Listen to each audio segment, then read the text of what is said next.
representasi publik atau masyarakat. Nah, lalu yang kedua ada analisis yuridis terhadap upaya hukum luar biasa peninjauan kembali oleh jaksa dalam sistem hukum acara pidana Indonesia. Nah, di sini tuh dijelaskan oleh Undang-Undang Hukum Acara Pidana yang menjelaskan sama sekali tidak mengaturnya, namun dalam keputusan materi kehakiman nomor M14 PW 0703 tahun 1983 tentang tambahan pedoman pelaksanaan KUHAP. Nah, di sini tuh disebutkan bahwa jurnal ini membahas tentang putusan pengadilan baru dinyatakan telah mempunyai kekuatan hukum tetap apabila tenggang waktu untuk berpikir telah dilampau 7 hari setelah putusan pengadilan tingkat pertama.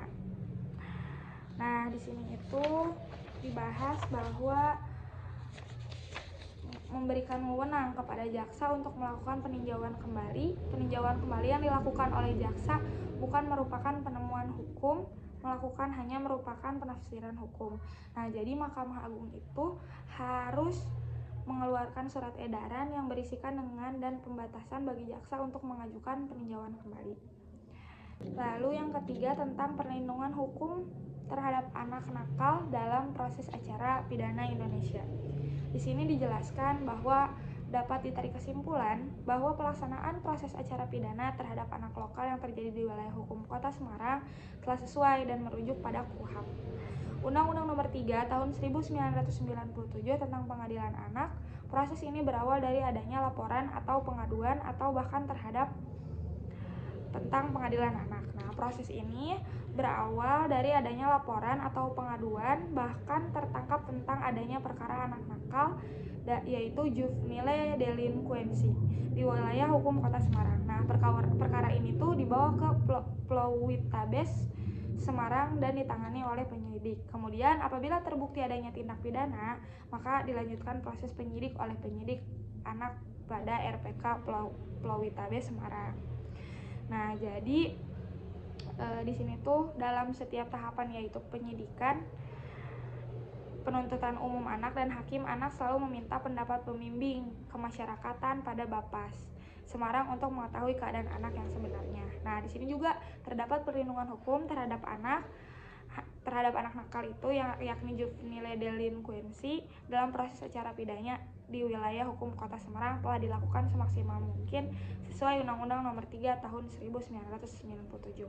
Nah, bahkan melebihi apa yang dikatakan oleh undang-undang. Akan tetapi beberapa hal yang perlu digarisbawahi bahwa pada saat penelitian dilakukan, penulis di Polwitabes Semarang belum mempunyai penyidik anak. Hal ini menurut penulis merupakan kecacatan pada aparat penegak hukum. Akan tetapi hal tersebut bukan merupakan Polwitabes Semarang karena ketiadaan biaya dari pemerintah pusat untuk mengadakan pelatihan penyidik anak. Yang keempat ada implikasi tindak pidana di luar KUHP dalam hukum acara pidana. Nah, di sini tuh menjelaskan bahwa kejahatan merupakan gejala sosial masyarakat. Kejahatan tumbuh dan berkembang seiring dengan tumbuh dari berkembangnya masyarakat tersebut. Kebijakan dalam penggunaan hukum pidana berkorelasi erat dengan kriminalisasi. Nah, pada asasnya kriminalisasi merupakan proses penetapan suatu perbuatan sebagai yang dilarang dan diancam dengan pidana bagi siapa saja yang melanggar larangan tersebut. Nah, di sini tuh membahas tentang kriminalisasi ini biasanya berakhir dengan terbentuknya undang-undang yang melarang dan mengancam dengan pidana bagi dilakukannya perbuatan-perbuatan tertentu. Sedangkan dekriminalisasi adalah suatu proses yang menghilangkan sifat dilarangnya suatu perbuatan pidana lalu menjadi perbuatan tidak dilarang dan tidak diancam dengan pidana lagi. Jadi di sini itu menurut bahwa meski telah ada putusan Mahkamah Konstitusi tanggal 29 Desember 2009 dijelaskan bahwa putusan MK tersebut belum dilaksanakan sampai sekarang, bahkan Pengadilan Tinggi mengeluarkan surat edaran. Nah, jadi penjelasannya karena ada permohonan dari anggota KAI pada Pengadilan Tinggi untuk mohon penjelasan substansi surat edaran pra Pengadilan Tinggi tersebut pada prinsipnya menegaskan bahwa Ketua Pengadilan Tinggi tetap menjadi merujuk pada SEMA RI nomor 1 tahun 2007. Yang kelima, ada upaya hukum pra peradilan dalam sistem peradilan pidana di Indonesia. Di sini membahas tentang keterkaitan pengatur negara membentuk negara Indonesia selaku negara hukum berdasarkan Pancasila dan Undang-Undang 1945 selaku konseptual meyakini ajaran mengangkat HAM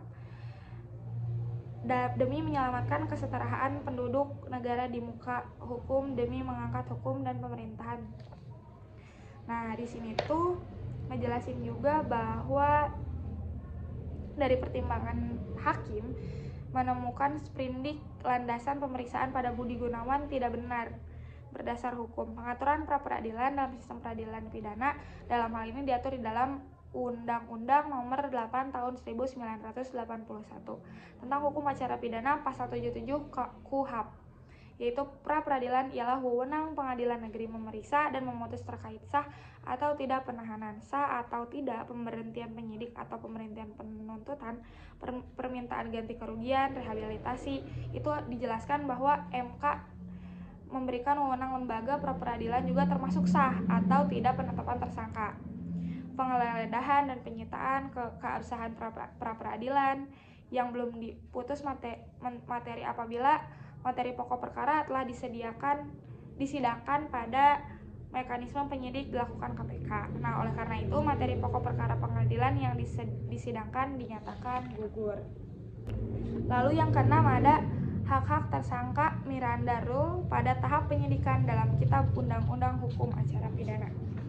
Yang dijelaskan bahwa dalam jurnal ini yaitu ditinjau dalam Peraturan Kapolri Nomor 14 Tahun 2012 tentang manajemen penyidikan tindak pidana yang di dalam pasal 15 undang-undang tersebut mengatakan tersangka penyidikan diawali dengan urutan yang benar sesuai dengan undang-undang yang berlaku dari mulai proses penyelidikan, pengiriman surat pemberitahuan, dimulainya penyidikan, upaya paksa pemeriksaan, gelar perkara, penyelesaian berkas perkara, penyerahan berkas perkara ke penuntut umum. Nah, ini tuh menjadi penyerahan tersangka dan barang bukti dan penghentian penyidikan. Status tersangka yang diperoleh seseorang dalam tahap perlindungan hukum di tahap penyidikan secara eksplisit telah mencoba memberikan perlindungan untuk menghindari perlakuan kasar terhadap tersangka atau terdakwa yang sebagaimana terdapat di dalam pasal 52 KUHP dan menjelaskan yang mengharuskan agar tersangka diperiksa dalam situasi bebas dari rasa takut atau ketakutan akibat intimidasi dan perlakuan kasar dari penyidik. Nah, oleh karena itu, wajib dicegah adanya paksaan atau tekanan terhadap tersangka atau terdakwa.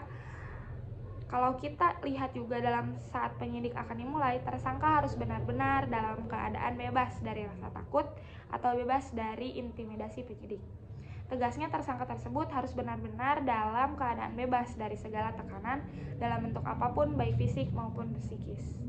Dan yang terakhir ada penggunaan rekaman video sebagai alat bukti elektronik tindak pidana perzinahan menurut rancangan Kitab Undang-Undang Hukum Acara Pidana dan Hukum Pidana Islam. Nah, di sini tuh dijelaskan bahwa memahami dan menganalisa keaslian dari rekaman video, maka kedua hukum tersebut membutuhkan keahlian dari seseorang profesional dalam bidang tersebut. Tidak tekan perbedaan antara hukum Islam dan hukum positif mengenai rekaman video sebagai alat bukti tindak pidana perzinahan adalah pijakan positif mengenai rekaman dasar dalam penetapan hukum. Dalam hukum Islam menggunakan metode qiyas, sedangkan hukum positif berdasarkan undang-undang. Letak persamaan perbedaan antara hukum Islam dan hukum positif mengenai alat bukti rekaman video. Yang pertama ada persamaan yang memperbolehkan rekaman video sebagai alat bukti tindak pidana perzinahan. Dalam hukum Islam, pembuktian dengan menggunakan rekaman video dalam tindak pidana perzinahan dapat dikategorikan dengan menggunakan rekaman video dalam tindak pidana perzinahan dapat dikategorikan sebagai salah satu bentuk qarinah. Nah, sedangkan dalam bentuk hukum positif dijelaskan dalam pasal 184 KUHP yang didukung oleh pasal 5 ayat 1 Undang-Undang Nomor 19 Tahun 2016 tentang Informasi dan Transaksi Elektronik. Kemudian dalam RUU KUHP juga dirancangkan akan diakomodirnya pengaturan alat elektronik sebagai alat bukti dalam persidangan pidana. Nah, menurut pasal 177 RUU KUHP ayat 1 huruf C, yaitu bukti elektronik, Kedua perbedaan dalam hal sumber yang signifikan antara hukum Islam dan hukum positif mengenai rekaman video sebagai alat bukti tindak pidana perzinahan, yaitu bahwa hukum Islam bersumber kepada wahyu Allah dengan menggunakan metode qiyas, sedangkan hukum positif bersumber kepada wahyu Allah dengan menggunakan metode qiyas, sedangkan hukum positif bersumber kepada realita kehidupan masyarakat berdasarkan undang-undang. Serta ada perbedaan yang mendasar lagi, yaitu hukum Islam dan hukum positif berbeda dalam menganut sistem pembuktian.